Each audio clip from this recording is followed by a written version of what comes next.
Olá, meus irmãos e irmãs de Ideal Espírita, vocês amigos e amigas que nos acompanham aqui na página Estação da Luz Espírita, muitíssimo obrigado mesmo pela sua companhia.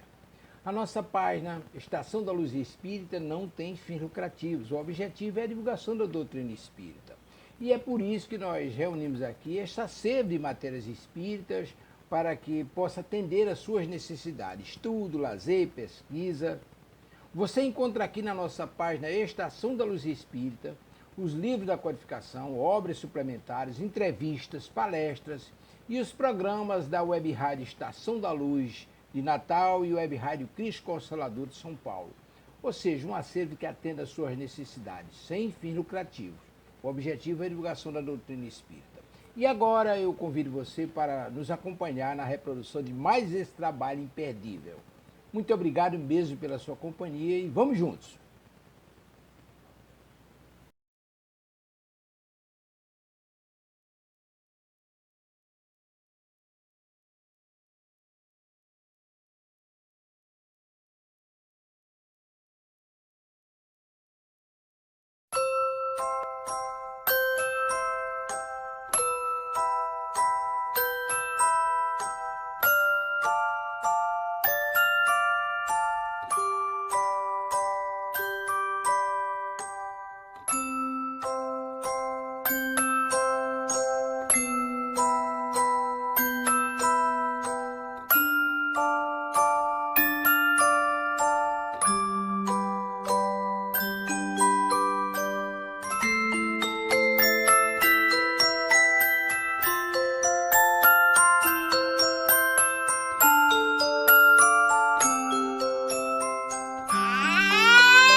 Adelmaro Embozeiro. Adelmaro é médium do lar de Frei Luís. Adelmaro trabalha na nossa sala 11. É um médium de muito tempo aqui na casa. E o Adelmaro vai nos falar sobre as leis morais. Adelmaro, muito obrigado por ter aceito o nosso convite mais uma vez aqui. É um prazer ouvi-lo aqui. Fique à vontade.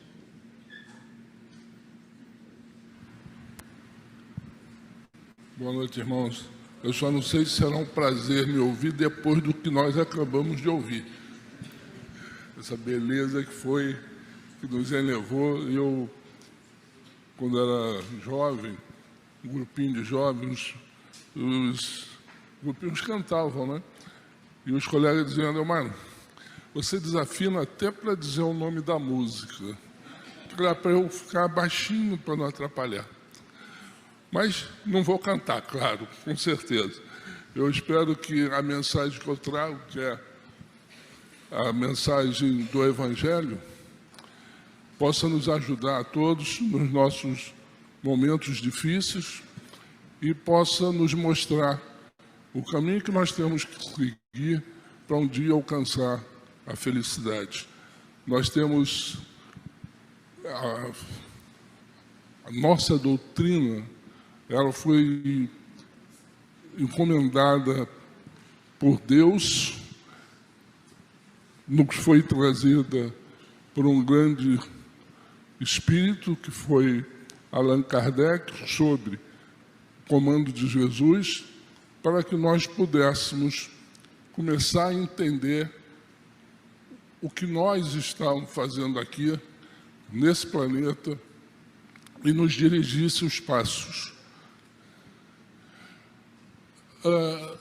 Eu coloco sempre alguma coisa para que a gente possa falar de forma clara, todos entendam. Então, uma definição que nós temos de lei são norma, preceito, princípio, regra, obrigação imposta pela consciência e pela sociedade. Então, isso são as leis, são condutas que nós devemos seguir para podermos conviver uns com os outros e para podermos, principalmente, avançar de forma harmônica. A lei, ela pode ser lei natural, são as leis divinas, e se divide em leis físicas e leis morais. As leis físicas são estabelecidas pelos cientistas na observação dos fenômenos da natureza. E as leis morais são um conjunto de princípios ou regras relativos à conduta humana. Lá no Livro dos Espíritos, na terceira parte, logo no iniciozinho, capítulo 1, lei divina ou natural, fala sobre o bem e o mal, e a pergunta 634, Kardec coloca o seguinte: por que está o mal na natureza das coisas? A resposta dos espíritos foi: já te dissemos, os espíritos foram criados simples e ignorantes. E esse quadro aí, esse gráfico, ele mostra essa criação e a evolução do espírito. Deus cria os espíritos tirados da matéria-prima do universo, que é o fluido cósmico universal, que é a origem de tudo que existe no nosso universo, seja espiritual, seja energia, seja físico. E desse princípio nós usamos tudo que é da matéria para que esse princípio possa se desenvolver. Como eu disse, ele é criado simples e ignorante, ou seja, não tem nenhuma complexidade, não tem nenhum conhecimento e tá do zero, é só energia pura nesse início. E esse início, o princípio inteligente, que é o nome que deu Kardec a essa energia, ele passa pelos reinos mineral, pelos reinos vegetal e pelo reino animal, antes de atingir o reino humano. Quando ele começa a ter uma evolução suficiente, ele recebe, o princípio inteligente recebe um corpo físico humano para continuar a sua evolução. E nesse momento, Kardec diz que o princípio inteligente começa a ser conhecido como espírito. Ele passa a ter conhecimento de si, ele passa a discernir o que é certo, o que é errado, e começa a desenvolver a inteligência. Ele passa e recebe mundos para se desenvolver, mundos primitivos. No processo seguinte, mundo de expiação e prova, que é o nosso mundo, e que nós estamos deixando esse mundo para trás pela orientação dos espíritos. Próximos anos, talvez até o ano 2100, a gente já possa entrar no mundo seguinte, que é o mundo de regeneração. E depois iremos para mundos superiores.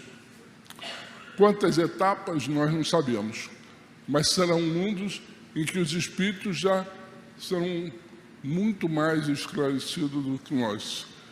E a fase final da evolução serão em mundos espirituais. Não haverá mais a matéria física como necessidade para a evolução, onde vivem os espíritos adiantados, mais à frente os espíritos puros e no final os espíritos perfeitos, e até chegar à condição final, que são os espíritos crísticos, como nós tivemos aqui entre nós, o nosso Mestre Jesus.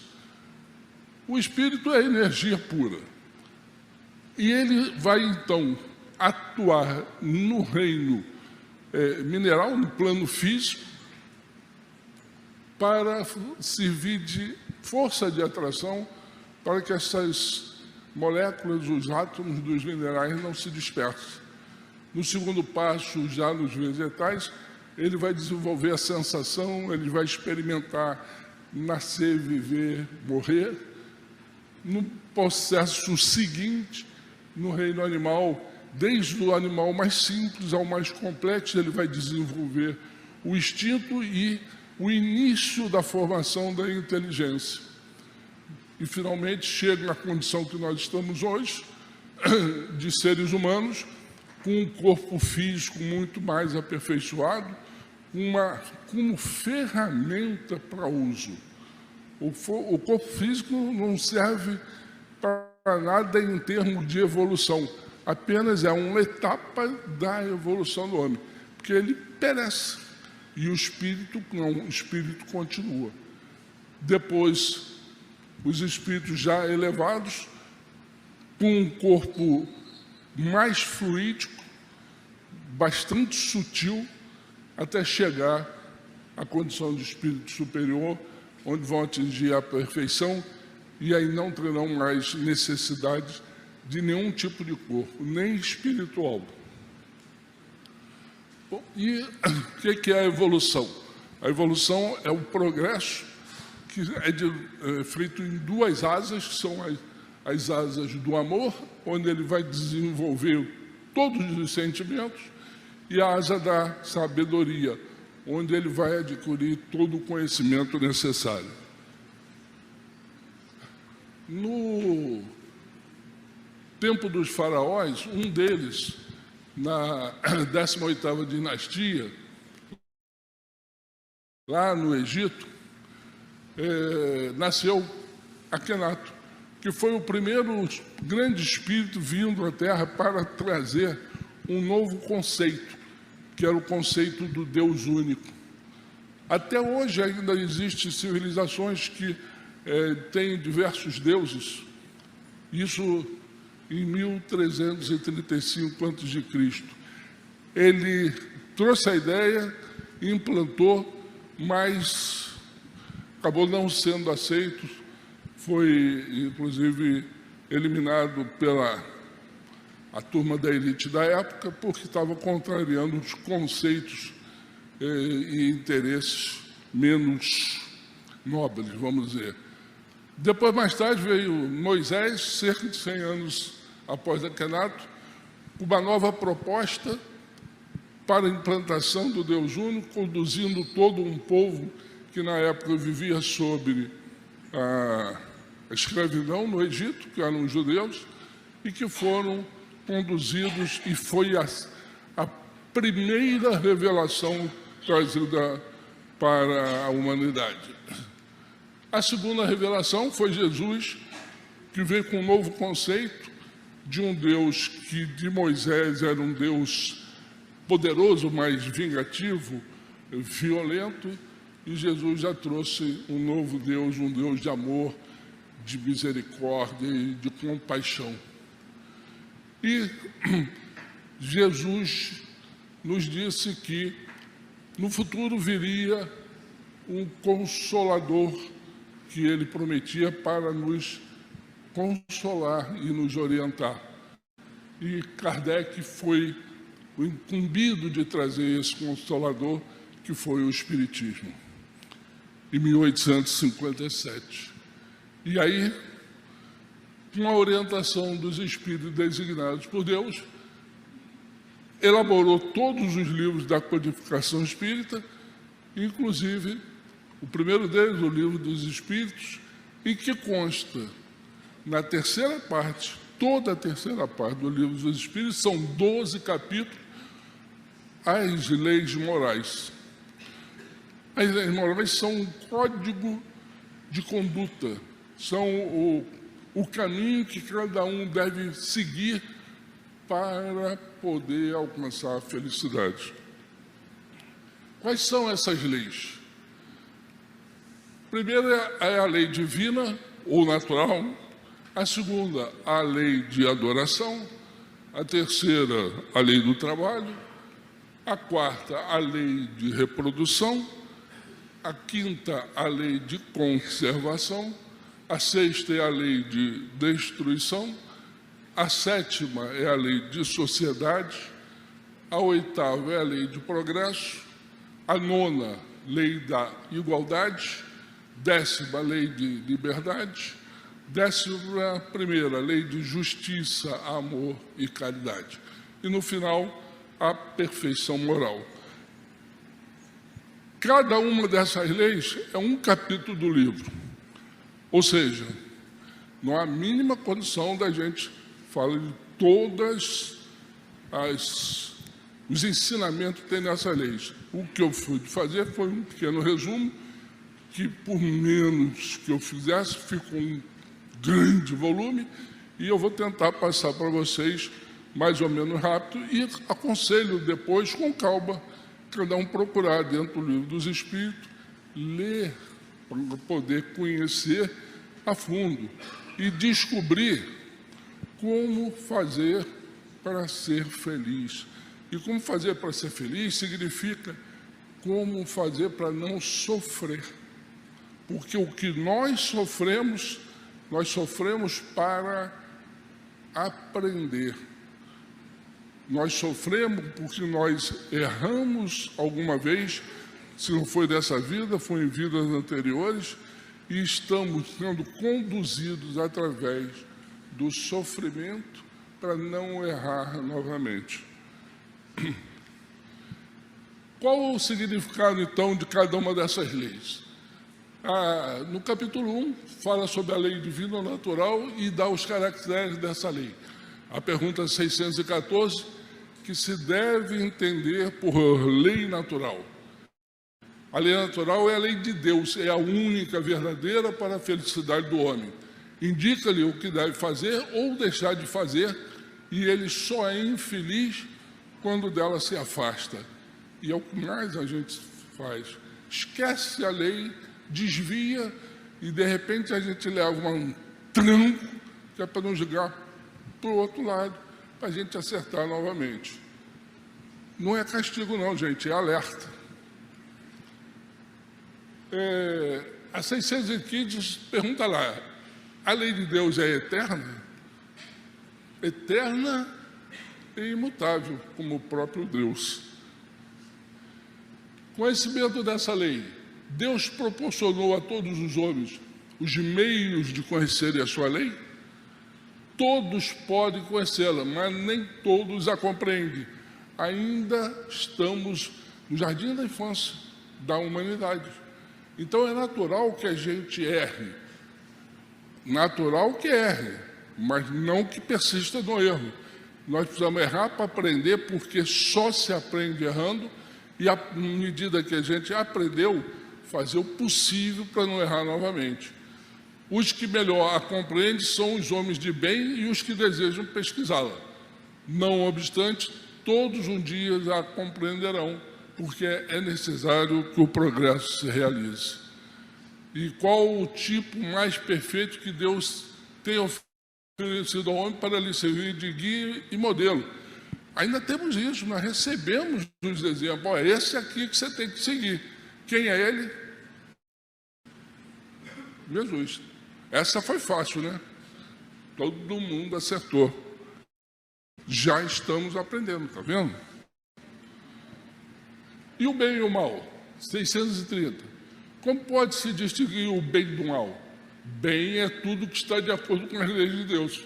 E o mal é tudo que dela se afasta. Assim, fazer o bem é se conformar à lei de Deus. E fazer o mal é infringir essa lei. Se a gente souber quais são as leis divinas, nós vamos saber se estamos seguindo certo ou errado. Só que muitas vezes nós seguimos errado porque nós temos o livre-arbítrio, que é o que nos dá o direito de fazermos o que quisermos. Mas quando nós fazemos o que nós queremos, nós vamos responder por isso. Se fizermos o bem, essa é outra lei de Deus, que também é uma lei da física, é a lei de ação e reação. Se fizermos o bem, receberemos de volta o bem. Se fizermos o mal, receberemos de volta o mal. A escolha é nossa. E a divisão da lei natural. É a pergunta 647. Toda a lei de Deus está encerrada na máxima do amor ao próximo, ensinada por Jesus?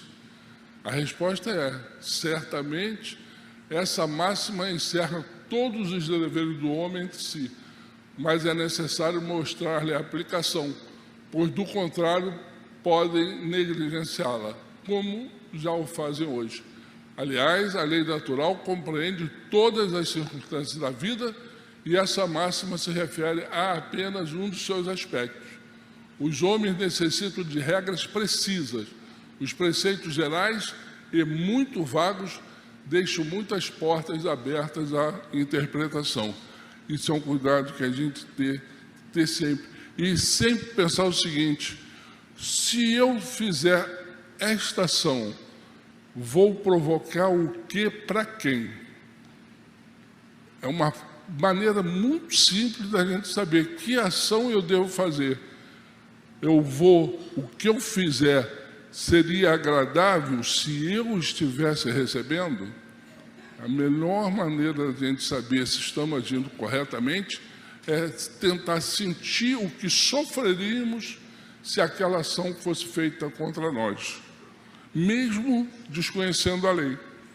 Não precisa nem ser um doutor da lei para saber.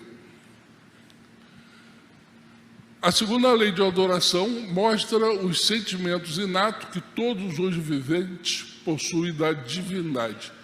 Capítulo 2 fala sobre a lei da adoração. Qual é o objetivo da adoração? Em que consiste a adoração? Na elevação do pensamento a Deus. O reconhecimento de que nós temos um Criador. Um reconhecimento que nós devemos seguir o que Ele nos deixa, nos ensinou. E nessa adoração nós falamos da prece. O que agrada a Deus? A prece? A prece é sempre agradável a Deus quando ditada pelo coração, pois para Ele a intenção é tudo. A prece deve ser sempre falada com o coração dirigindo a Deus, porque as vibrações no momento da prece, elas precisam ser tais que elas se elevem e cheguem, mesmo que não cheguem a Deus, ela vai seguindo um caminho que vai passando pelos mensageiros divinos. E esses mensageiros, eles recebem de Deus a ordem para poder ajudar as pessoas. Nós vemos isso nos livros espíritas, quantas pessoas desesperadas são atingidas por uma ajuda que foi um pedido de uma mãe, numa prece sincera, e é designado um espírito, isso a gente vê muito, sabe quem? Bezerra de Menezes, o livro do Bezerra de Menezes nos contam quantas preces a falange de Bezerra de Menezes já não recebeu como ordem para ir ajudar, para atender o pedido de uma mãe que se dirige a Deus pedindo por um filho. Então a prece é importantíssima no momento da gente receber força para resolver um problema, no momento de receber conforto para poder suportar um momento difícil. Nunca deixem a prece guardada dentro da gaveta. Guardem as preces que podem fazer dentro do coração de cada um de vocês.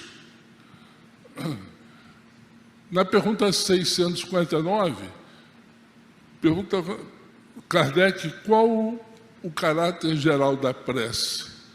Ela é um ato de adoração a Deus. Orar a Deus é pensar nele, é aproximar-se dele.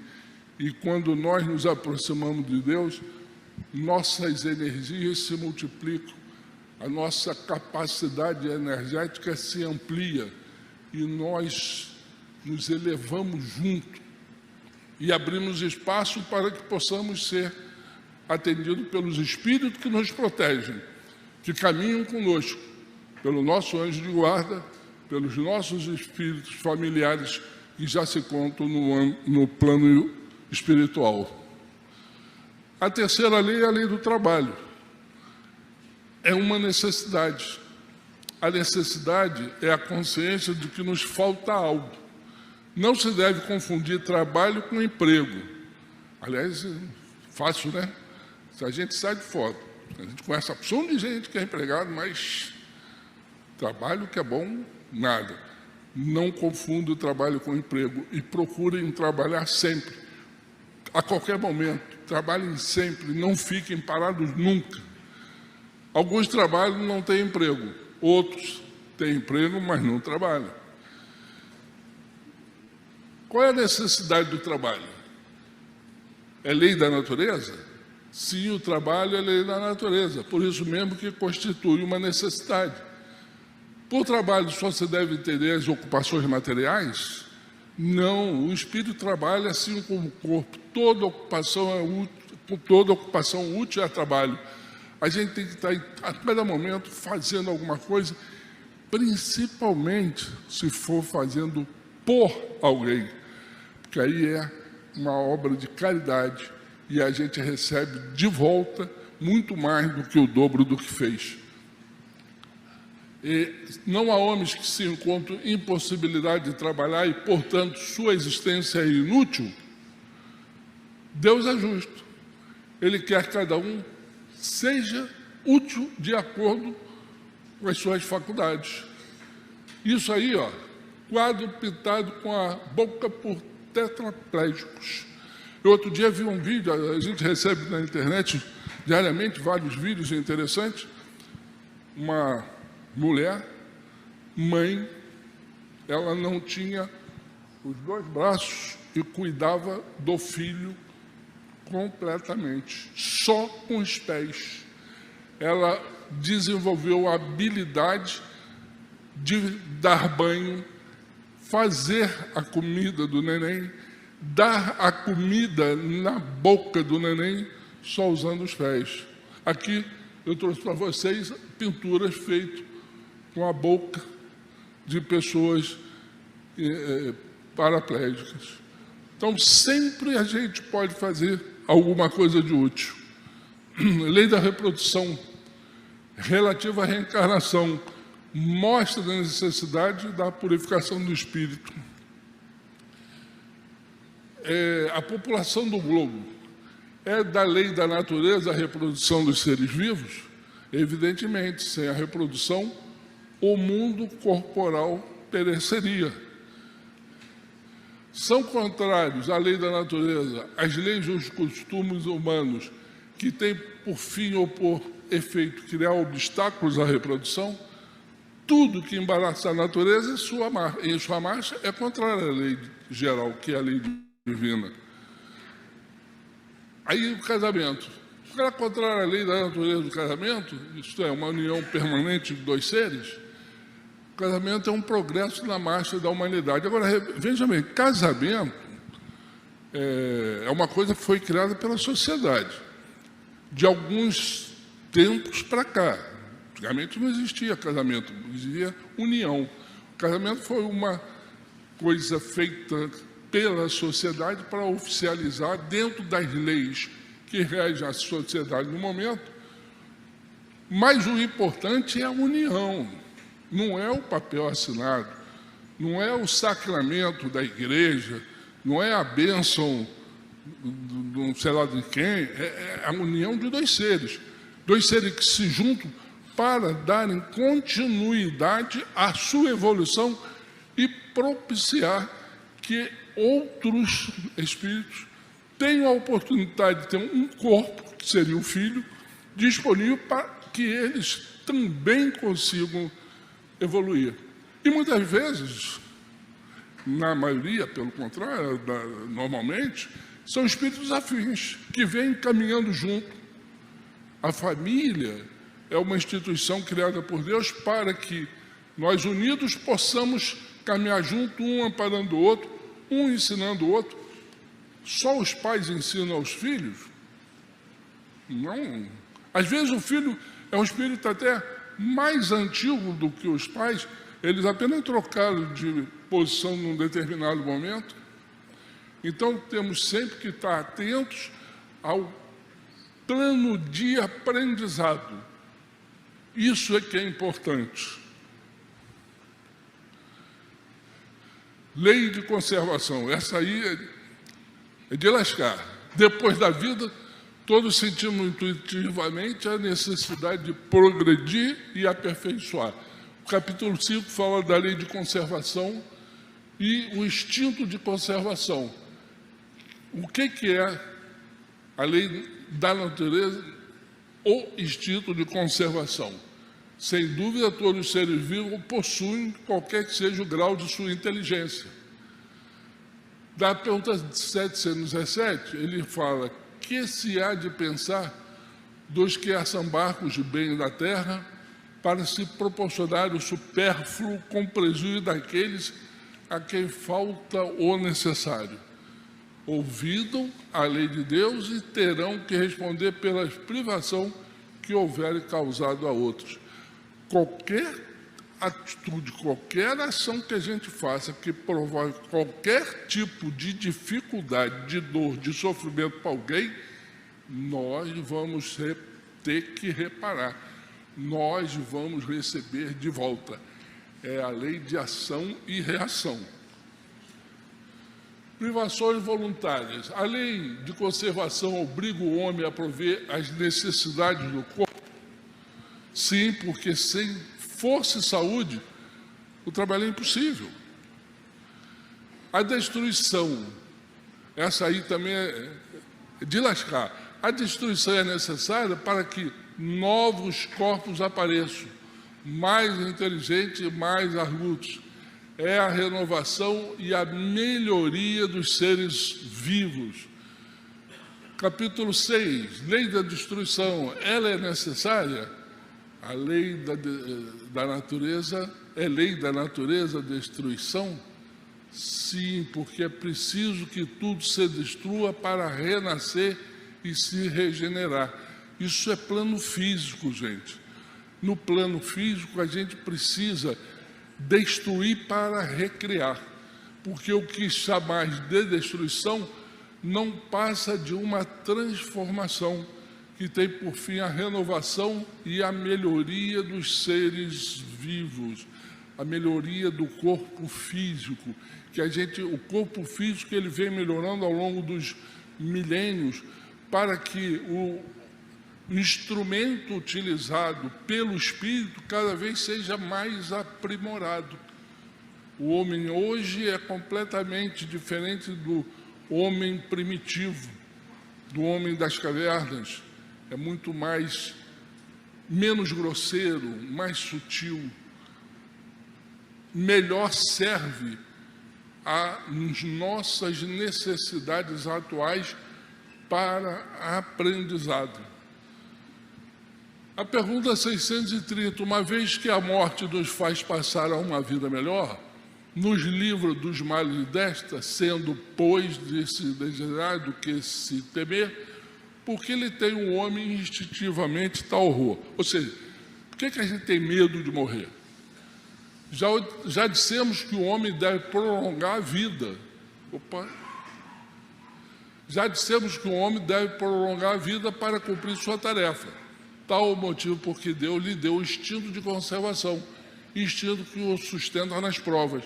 Já pensou se qualquer dificuldade, se não houvesse esse instinto de conservação, qualquer dificuldade, qualquer problema, a gente resolvesse acabar com a vida física, porque a vida do espírito não acaba, o espírito é eterno. E cada vez que nós viemos aqui com uma nova oportunidade de vida na reencarnação, é feito todo um planejamento anterior pelos técnicos siderais. Então, as nossas vidas estão entrelaçadas. Ao longo de uma vida de 70, 80 anos, nós vamos ter vários caminhos que vão se cruzar. Caminhos esses que estão dispostos de forma que a gente aprenda alguma coisa que seja necessário, que nós ainda não conhecemos, ou que a gente repare alguma coisa que a gente fez de errada no passado. Para isso, nós precisamos nos encontrar. Se a gente cometesse um suicídio, como infelizmente tem acontecido muitas vezes nos tempos atuais, nós iríamos quebrar esse planejamento. E uma pessoa que estava com a programação dela de nos encontrar num determinado ponto do futuro, ou para ela ser ajudada, ou para ela nos ajudar, nós vamos interromper esse planejamento. Então, a lei de conservação é para que a gente, ao máximo, procure suportar todas as vicissitudes, porque elas foram programadas para a gente passar por aquilo. Tem razão de ser, não é por acaso. Não existe acaso na obra divina. Flagelos destruidores. Estamos vivendo isso, hein? Com que fim fere a Deus a humanidade por meio de flagelos destruidores? Para fazê-la progredir mais depressa. Já não dissemos ser a destruição uma necessidade para a regeneração moral dos espíritos, que em cada nova existência sobe um grau na escala do aperfeiçoamento. O flagelo é aquela situação física que provoca a morte de inúmeros seres viventes num determinado momento. Isso tudo tem relação com o passado. Só está naquele momento, naquela situação, quem deveria estar, porque é atraído magneticamente para estar ali, e ele está ali para responder por alguma coisa que ele provocou lá no passado. Ele e os outros que se juntam naquele momento, naquele instante. Então, não é por acaso que está ali. E, por outro lado, não dá para... eu falei que nós estamos numa fase de passar para o mundo de regeneração. Para isso precisa reencarnar. A última oportunidade que alguns espíritos vão ter. Reencarnar, quem não passar de ano vai ser exilado para o mundo primitivo para recomeçar o processo. Só ficarão na Terra aqueles que tiverem passado de ano, forem aprovados na matéria. E esses que estão esperando, a gente tem uma estimativa, nós temos em torno de 7 bilhões e meio de habitantes no planeta no momento, chegando perto já quase dos 8, e a Terra já está começando a ter problema para sustentar tanta gente, água e alimento.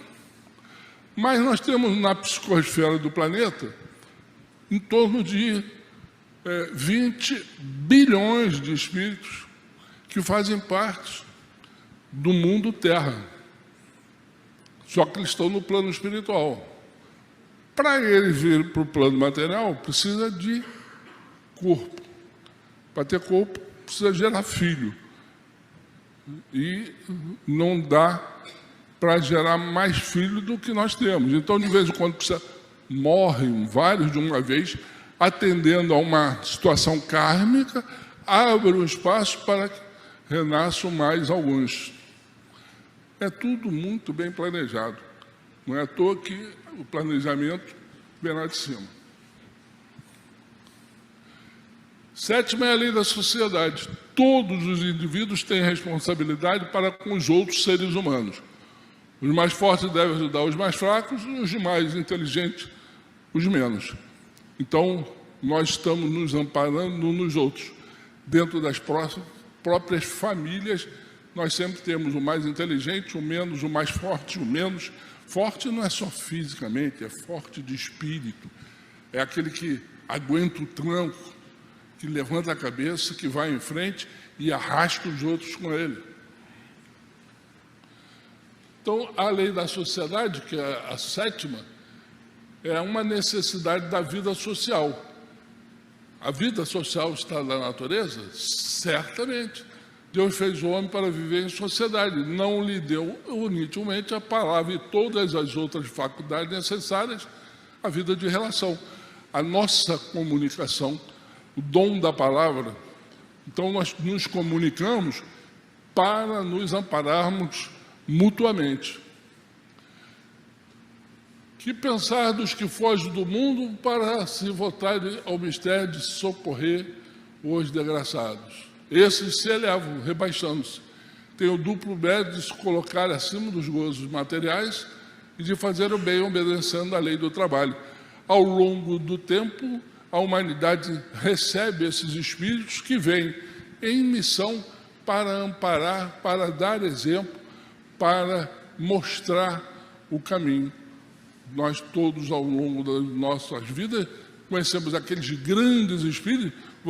Vou citar aqui um que eu sou fã, é o Chico Xavier, e tem aquele completamente desconhecido, mas que atuou em determinado ponto, numa determinado grupo, numa determinada família, atuando sobre determinados indivíduos e ajudando. E qual seria para a sociedade o resultado do relaxamento dos laços familiares? Seria uma recrudescência do egoísmo, que é o pior dos nossos defeitos. O pior. Kardec diz, não sou eu que estou dizendo não, está aí no Evangelho. Kardec diz que o egoísmo é a base de todos os outros defeitos, é a base. Então, orgulho, vaidade, está tudo parte do egoísmo. É o eu sou maior. E se libertar disso é a coisa mais difícil. Porque a gente aqui, ó, se eu chegar para algum de vocês e falar assim, você é um pouquinho orgulhoso, né? Vocês vão aceitar, orgulho eu tenho um pouquinho, é um pouquinho vaidoso, né? Eu tenho um pouquinho de vaidade. Eu gosto de me arrumar, de sair de casa, não gosto de sair de casa com roupa amassada, despentear. E você também é um pouquinho egoísta, né? Não, egoísta não. Ninguém é egoísta. E quando a gente não aceita o que a gente é, como é que a gente vai fazer para corrigir aquilo, para melhorar? Esse é o grande problema. Se nós estamos aqui na Terra, ainda no mundo de destruições, de expiações e provas, é porque nós ainda somos egoístas, sim. Nós temos que aceitar isso e temos que lutar para acabar com isso, para poder passar para o mundo de regeneração. Olha, voltar para o mundo lá no tempo das cavernas, não vai ser legal. A pessoa não tem ar refrigerado com esse calor. É inexorável. Lei do progresso, a oitava lei. Quer estejamos encarnados ou desencarnados, todos estaremos sujeitos à lei do progresso. É aquela história do vai no tranco, mas vai. Não dá para ficar parado. Estado da natureza, 776. O estado da natureza e a lei natural são a mesma coisa? Não, o estado da natureza é o estado primitivo.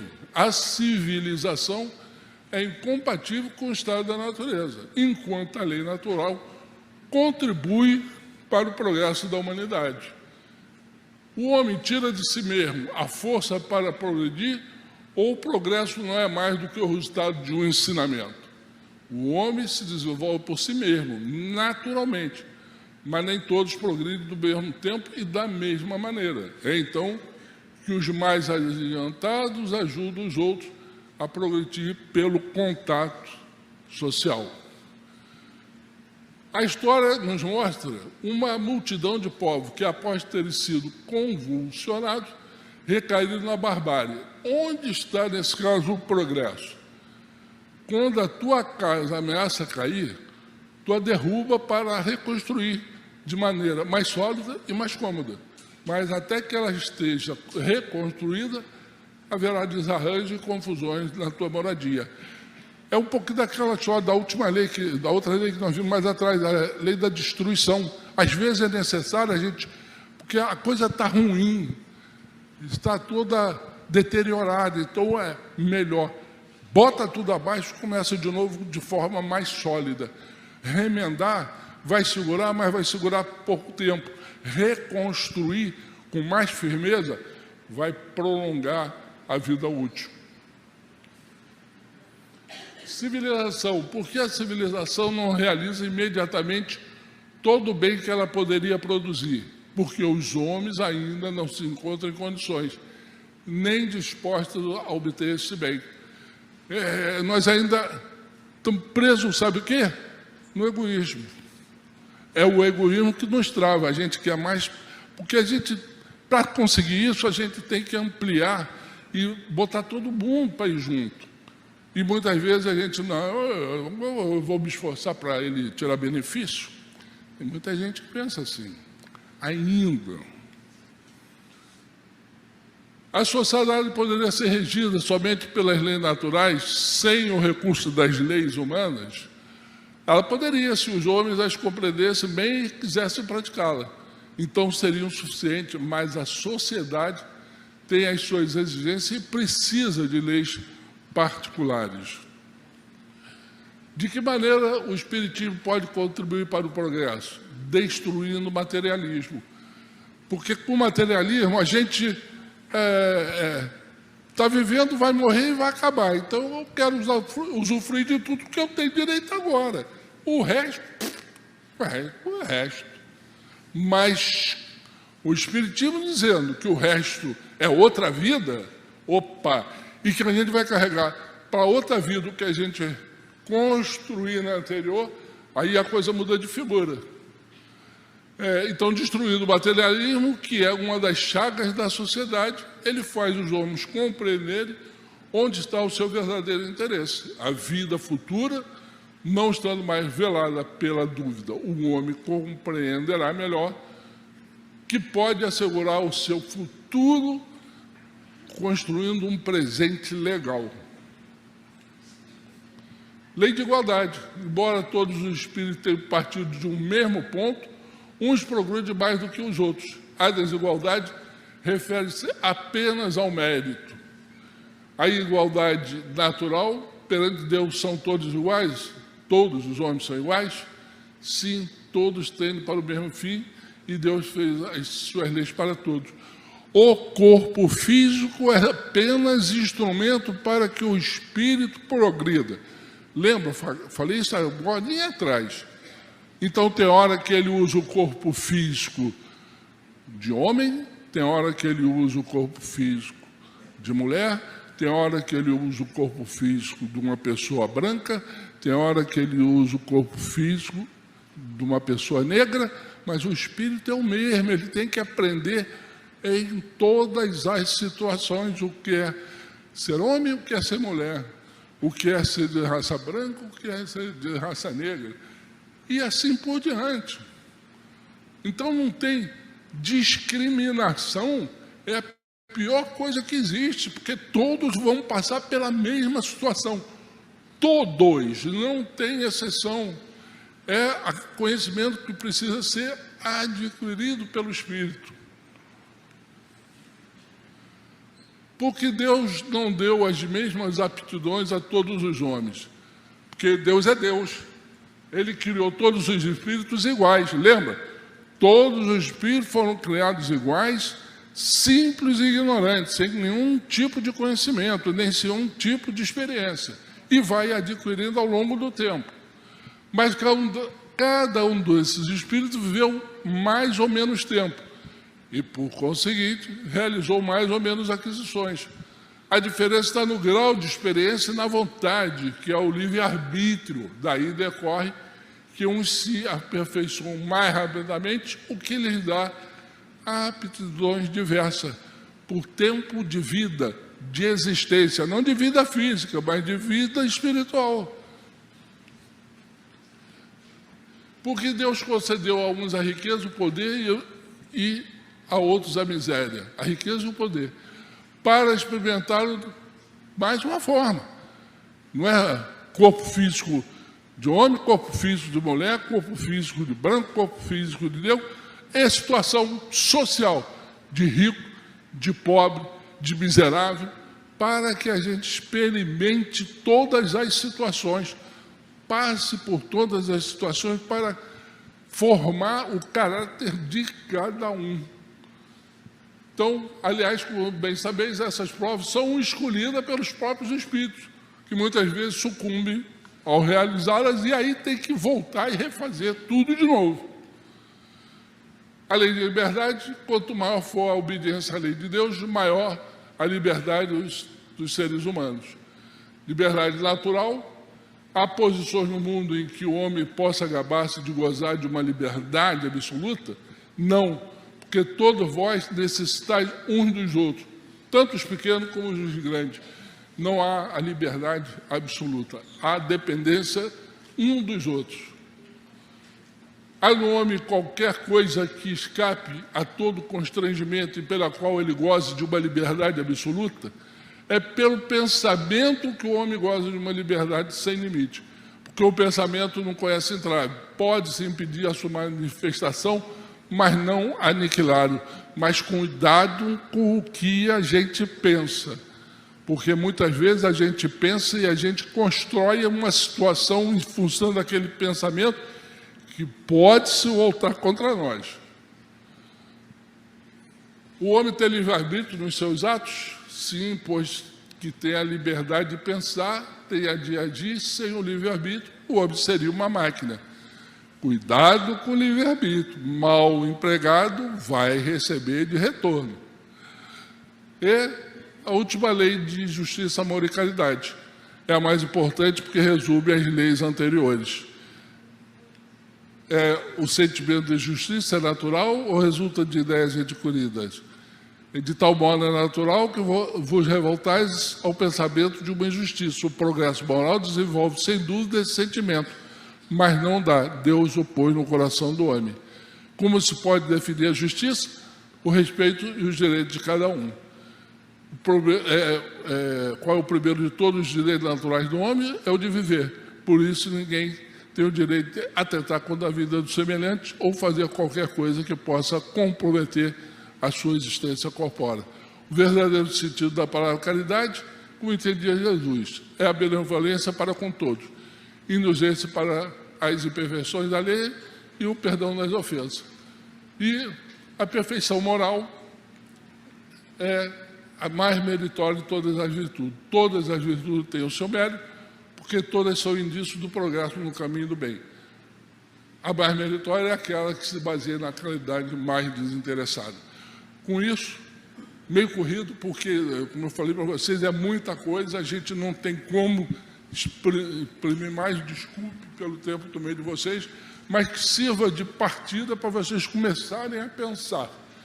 Peguem um livro, leiam com atenção e procurem seguir. Porque, se conseguirem, encontrarão a felicidade. Boa noite, muito obrigado.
chegamos ao final da nossa atividade. Muitíssimo obrigado mesmo pela sua companhia e espero você no próximo evento.